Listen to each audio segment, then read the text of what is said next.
Yeah, you too.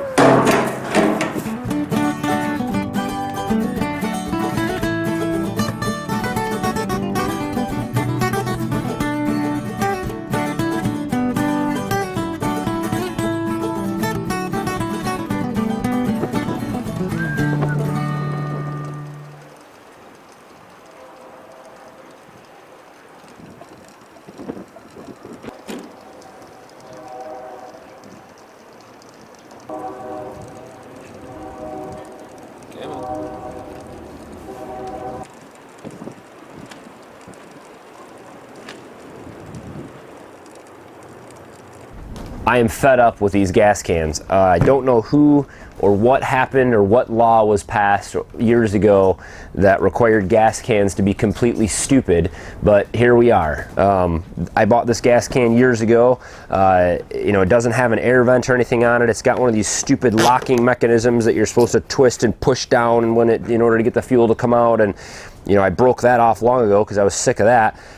It doesn't have any air vent, so it's got this tiny little hole here in the tip of the thing that's supposed to suck air back in and allow it to vent out that way. That barely works. It only lets the fuel come out at a straw's, you know, volume. So I'm just fed up with these things. I bought one of these nice metal jerry cans on Amazon. I love this gas can. I'll put a link in the description to this because I do love it. But again, because of whatever law was passed, it doesn't have an air vent on the back of it, and it's got that same stupid little straw thing that goes down to the spout that's supposed to allow air to get in. It does kind of work, but it only allows the fuel to come out super slow. It's just silly. Now, back on the suburban homestead, this was fine. I had to fill up a tractor maybe once a month, maybe a weed eater, mix some fuel. I mean, this was nothing. But now, I'm constantly filling up things with fuel. I have the wood splitter, I have the tractor, I have the lawn tractor, I have generators, I have snow blowers, I have all these other things that I'm constantly mixing and filling fuel.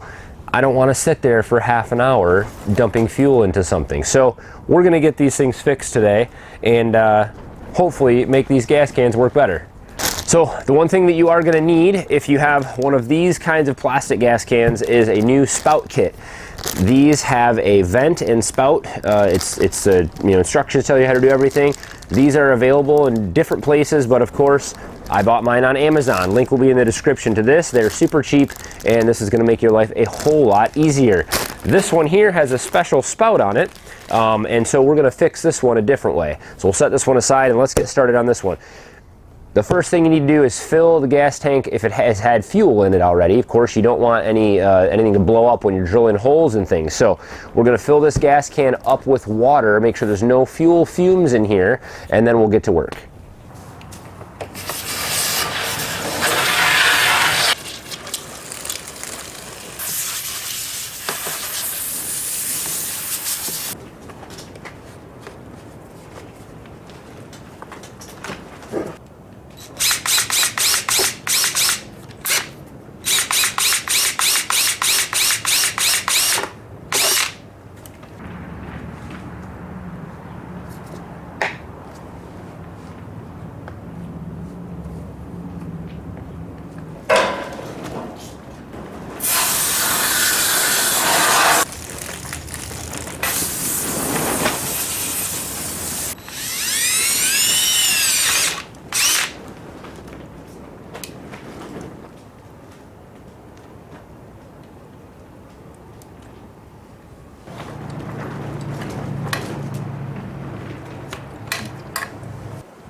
So I really like this kit. It comes with actually comes with an extra cap, and the caps actually screw on the top, which I'll probably leave that one on there, and then this is just an extra. I'm sure I'll lose that one eventually. But the cap actually screws on there, so you can just leave the nozzle on. You don't need to flip it over and put it back in and put a cap on or anything else. This just stays put as it is. It comes with a black screw-on fitting here, and then also a yellow one, I'm assuming for like a diesel can. I don't need that. But it also has a screen built in to the nozzle itself, and so that's pretty nice because we got some plastic flakes in there. We'll have to rinse this thing out a couple more times and let it air out real good. But it works really well. So it's a nice flexible spout, so you don't have to torque things and move things in uncomfortable ways. I put the spout, this can's kind of weird because it's got this sloped back on it, but you can put the spout here. I almost thought about putting it right in the handle, but I think it works out pretty good here. Just drill a 1/2-inch hole with a paddle bit, and that snaps back on there, and it seals pretty good. You know, I was sloshing this thing all around and nothing leaked out, so very nice. The drain time on the can was probably about 75% faster than what it took before. This one especially, you know, it would just chug and it wouldn't get enough air, and I'd have to get it, you know, angled just right as I was pouring in order for that little air tube to start working right. What a pain. Now this thing just cranks, so I'm real happy with that. This one here, I don't have a cap for, but I just used a golf tee. So just drilled a little hole there that fits the golf tee, and that'll hold that in pretty well.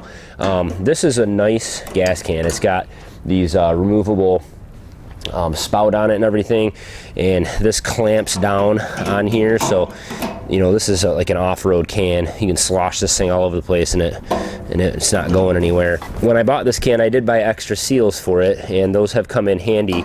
They do wear out over time, and but I really like these metal cans. I just hate plastic stuff, but these aren't cheap, so this will be hopefully a can I'll have around for a long time. All right, problem solved. I can finally not spend half my day filling up the tractor with gas. Man, it's especially on that big Ford tractor, you gotta hold that thing up over your head, you know, get the gas in there. And it takes 4 tanks, you know, it's 20 gallons, so it literally could take me 45 minutes to just fill it up with gas. It's unbelievable. So this is gonna make a huge difference. What an improvement on life here. Easy Pour spout, Easy Pour replacement spout is what that product is called. I found this on Amazon. Like I said, I'll put a link in the description and in the comments to it. It's pretty cheap, and do it for all your cans. Just save yourself the time and get it done. So as always, guys, comments down below, thumbs up on the video if you think is this something you're going to do. What do you think about these laws? I mean, what are they doing? Why cans used to have a vent on the back, right? Am I wrong? When I was a kid, you just pop the vent open, you unscrew the thing, and I don't know. I don't know where we went wrong as a society, but anyway, let me know what you think, guys, and as always, thanks for watching. Have a good one.